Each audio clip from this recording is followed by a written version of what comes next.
राधे राधे मित्रों, आज हम आप सबको एक कथा सुनाएंगे और कथा है होलिका दहन की। भक्त प्रहलाद की अटल भक्ति। तो वैसे तो कथा श्रीमद् भागवत का है ये, लेकिन उसमें तो श्रीमद् भागवत कथा बहुत बड़ा है, लेकिन हम इसमें से छोटा सा आपको सुना रहे हैं। तो कथा हम शुरू करते हैं और आप अच्छा से ध्यान से सुनिए मित्रों, कि आपको भी आनंद आए और आपको भक्ति मिले। प्रहलाद की कथा सुनने से तो जैसे सारे पाप दूर हो जाते हैं। मैंने सुना हो पूरा कथा, तो उसमें बताया गया श्रीमद् भागवत में, सिर्फ कथा सुनने कहने जितना कहेंगे और जितना सुनेंगे उतना ही भाव लाभ मिलता है सुनने वालों को भी। तो ये कथा कोई आसान नहीं है। अगर श्रीमद् भागवत से कुछ भी कथा थोड़ा भी आप सुन लेते हैं तो इससे बहुत अच्छा वो होता है। तो ये कथा सुनिए।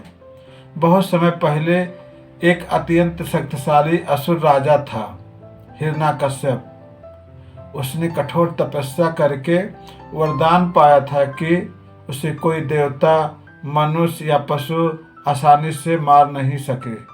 वरदान पाकर वह अहंकारी हो गया और अपने राज्य में घोषणा कर दी, अब सब मेरी पूजा करेंगे, किसी भगवान की नहीं। लेकिन उसके ही घर में जन्म लिया एक महान भक्त ने, उसका पुत्र प्रहलाद बचपन से ही भगवान विष्णु का परम भक्त थे और वह हर समय नारायण नारायण का जाप करते रहते थे। जब हिरण्यकश्यप को यह बात पता चला तो वह क्रोधित हो उठा। उसने प्रहलाद को समझाया, डराया, धमकाया, पर प्रहलाद ने कहा, पिताश्री, भगवान विष्णु ही सबके स्वामी हैं। यह बात सुनकर क्रोध में आकर हिरण्यकश्यप ने प्रहलाद को कई कष्ट दिए।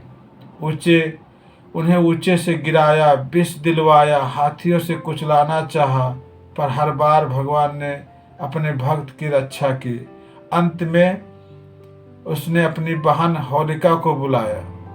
होलिका को वरदान था कि वो अग्नि उसे जला नहीं सकती।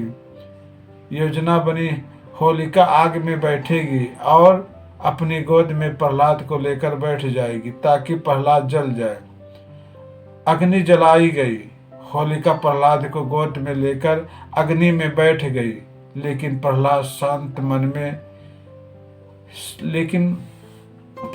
शांत मन से भगवान विष्णु का नाम जपते रहे। चमत्कार हुआ, अग्नि में बैठी होलिका जलकर भस्म हो गई और भक्त प्रहलाद सुरक्षित बाहर आ गए। क्योंकि होलिका ने अपने वरदान का दुरुपयोग किया था और भगवान अपने सच्चे भक्त की रक्षा अवश्य करते हैं। होलिका दहन का संदेश, अहंकार और अधर्म अनंत जल जाते हैं, भक्ति और सच्चाई की सदैव विजय होती है। इसी घटना के स्मृति में आज में होलिका दहन मनाया जाता है,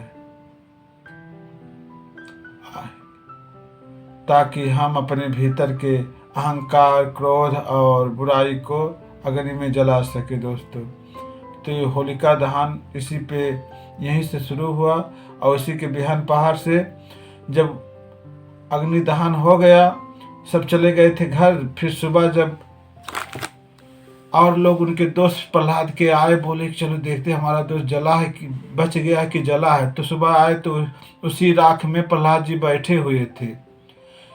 तो फिर सुबह वहीं से लोग ने फिर भगवान का कीर्तन करते और वहीं से वही राख का टीका लगाए और सभी एक दूसरे को वही राख उड़ाते और वहीं से होली खेलते, फिर गांव में अपने घर को आए। तो वहीं से होलिका दहन के बाद में और वहीं से फिर होली की शुरुआत होती है सुबह से। फिर तो यहीं पे ये कथा समाप्त होती है दोस्तों। और आगे ये कथा यहीं पे अब समाप्त होती है दोस्तों। इसे कथा तो बहुत बड़ी है, लेकिन हमने थोड़ा ही सुनाया और फिर मिलते हैं एक और अच्छी कथा में। फिर जब तक के लिए हम वीडियो यहीं पे समाप्त करते हैं। और वीडियो अगर अच्छा लगे तो लाइक, सब्सक्राइब, कमेंट जरूर करें और अपने माता पिता का ध्यान जरूर रखें दोस्तों। राधे राधे, जय श्री राधे।